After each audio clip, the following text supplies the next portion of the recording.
Hey, what's up, y'all? Just came across a video of Ben Arsken. I'm at home right now. My little guys are they're waiting for their food to cool down in the fridge. So anyway, yeah. So I was just watching. You'll hear them in the background, as they're waiting for their food to cool. So I figured, I got a minute or two. I'll just pop on and just talk about a video of. So it's Ben Arsken, UFC. I want to say superstar, and he hasn't even fought one match yet in the UFC. And he was talking about long-term development.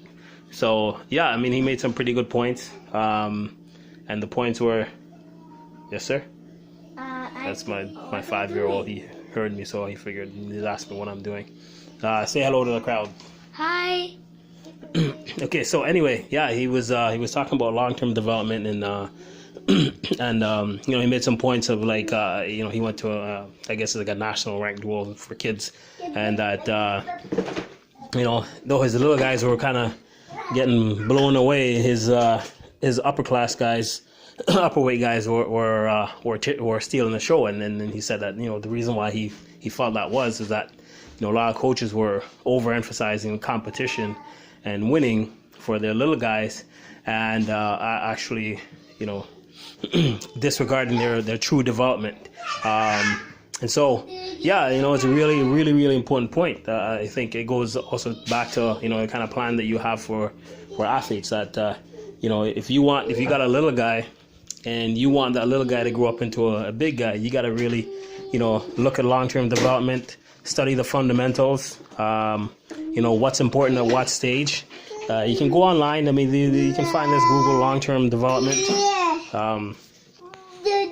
So yeah, long-term development, and what he was basically saying is that, like, look, you gotta think about the long term. Like, it's not about just having front loading a whole bunch of kids, making them good, making them win, and they quit. Right? Remember, as a coach, our duty is to the athletes, right, more than it is to anything. So we gotta think about their long term as we go ahead and train them.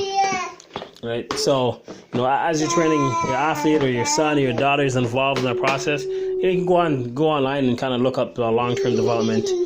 If you actually, when you Google it, if you actually look for images, I think for me it's a good one, because it gives you like a chart and like and it talks about the ages and so forth.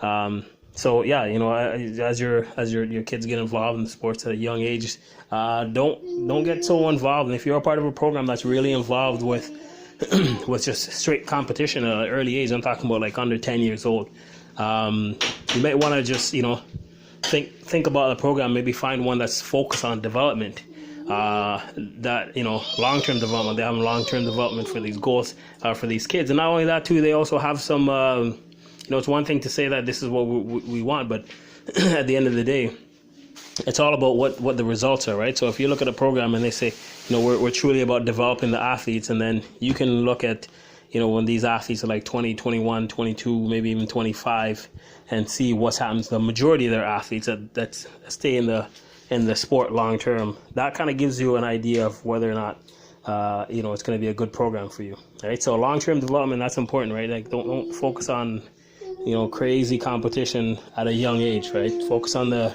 overall development. It's like building a high performance racing machine, right? So we're not just to focus on just the engine alone. We have to focus on building the right components. All right, bye for now.